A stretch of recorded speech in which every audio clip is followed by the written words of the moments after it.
Assalamualaikum warahmatullahi wabarakatuh. Perkenalkan, nama saya Rizka Setiani dari program studi S1 Keperawatan semester 2. Di sini saya akan menjelaskan mengenai komunikasi, konteks sosial, dan keanekaragaman budaya serta keyakinan. Yang pertama ada pengertian komunikasi dalam konteks sosial, yaitu komunikasi merupakan tindakan manusia yang lahir dengan penuh kesadaran.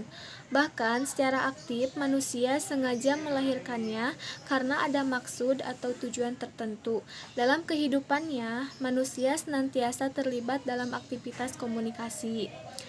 Manusia mungkin akan mati atau setidaknya sengsara manakala ia dikucilkan sama sekali sehingga ia tidak bisa melakukan komunikasi dengan dunia sekelilingnya. Yang selanjutnya ada fungsi komunikasi sosial. Yang pertama ada fungsi adiptif, yaitu untuk mengatasi situasi-situasi problematik yang ia masuki tanpa melibatkan diri dalam komunikasi. Seseorang tidak akan tahu bagaimana caranya makan, minum, berbicara sebagai manusia, dan memperlakukan manusia secara beradab.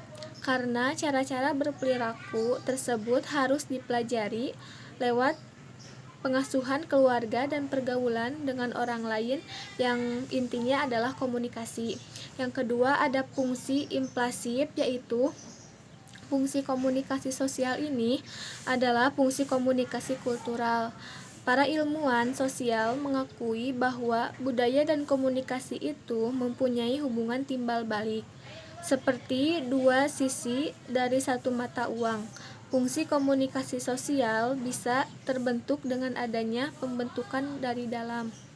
Yang selanjutnya ada tujuan komunikasi. Yang pertama, agar komunikasi dimengerti komunikan.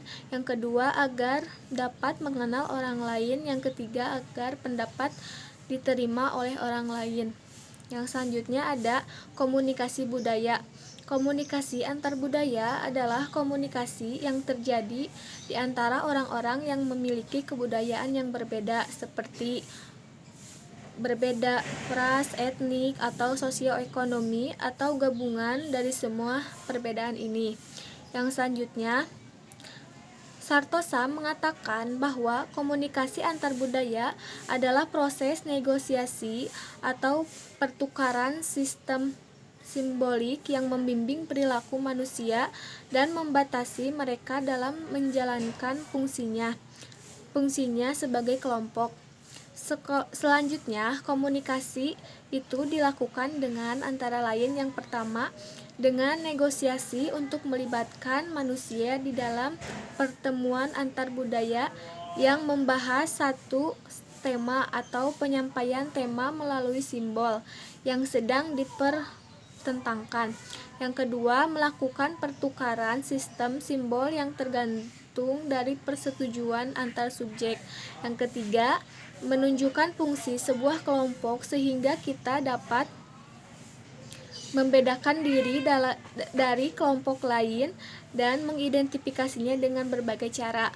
Yang terakhir, sebagai pembimbing perilaku budaya yang terprogram namun bermanfaat karena mempunyai pengaruh terhadap perilaku kita.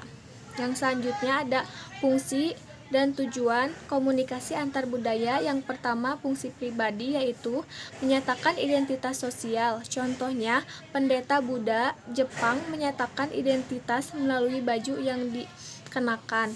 Yang kedua, menyatakan integrasi sosial. Contohnya yaitu perawat-perawat di suatu rumah sakit memiliki seragam yang sama, warna yang sama, dan simbol yang sama. Yang ketiga, menambah pengetahuan. Contohnya yaitu saling mempelajari budaya masing-masing. Yang kedua, ada fungsi sosial, yaitu sebagai pengawasan, sebagai menjembatani, sebagai sosialisasi nilai, dan sebagai menghibur. Yang selanjutnya ada komunikasi keyakinan. Keyakinan agama dan keyakinan spiritual adalah bagian integral dari keyakinan budaya seseorang dan dapat mempengaruhi keyakinan klien mengenai penyebab penyakit. praktek penyembuhan, dan pilihan tabib atau pemberi perawatan kesehatan. Keyakinan spiritual dan agama dapat menjadi sumber kekuatan dan kenyamanan bagi klien. Perawat yang memiliki keyakinan yang sama dengan kliennya cenderung lebih mudah memahami dan mengambil tindakan untuk menangani kliennya. Contohnya seperti klien yang menolak memakan daging dikarenakan oleh keyakinan yang dimiliki oleh agamanya. Perawat harus mengambil tindakan yang tepat bagaimana cara membujuk pasien agar pasien tersebut dapat memakan daging. Misalnya, diberikan penjelasan yang kuat mengenai alasan kenapa pasien tersebut harus memakan daging. Yang selanjutnya ada fungsi dan tujuan komunikasi keyakinan. Yang pertama sebagai media refleksi diri, yang kedua sebagai penguatan batin, yang ketiga memperkuat keimanan, yang keempat memberikan pengalaman spiritual, dan yang terakhir pembentukan coping positif. Nah, jadi kesimpulannya untuk materi yang telah saya jelaskan atau saya paparkan yaitu yang pertama, komunikasi merupakan tindakan manusia yang lahir dengan penuh kesadaran. Yang kedua, secara aktif manusia sengaja melahirkan komunikasi karena ada maksud dan tujuan tertentu. Yang ketiga, manusia adalah makhluk sosial yang tidak dapat hidup sendiri melainkan selalu berinteraksi dengan sesamanya. Dan yang terakhir, manusia menggunakan bahasa sebagai alat komunikasi sekaligus sebagai identitas kelompok. Mungkin cukup sekian yang dapat saya sampaikan. Mohon maaf apabila ada salah kata atau salah dalam penyampaian. Wabillahi taufiq wal hidayah. Wassalamualaikum warahmatullahi wabarakatuh.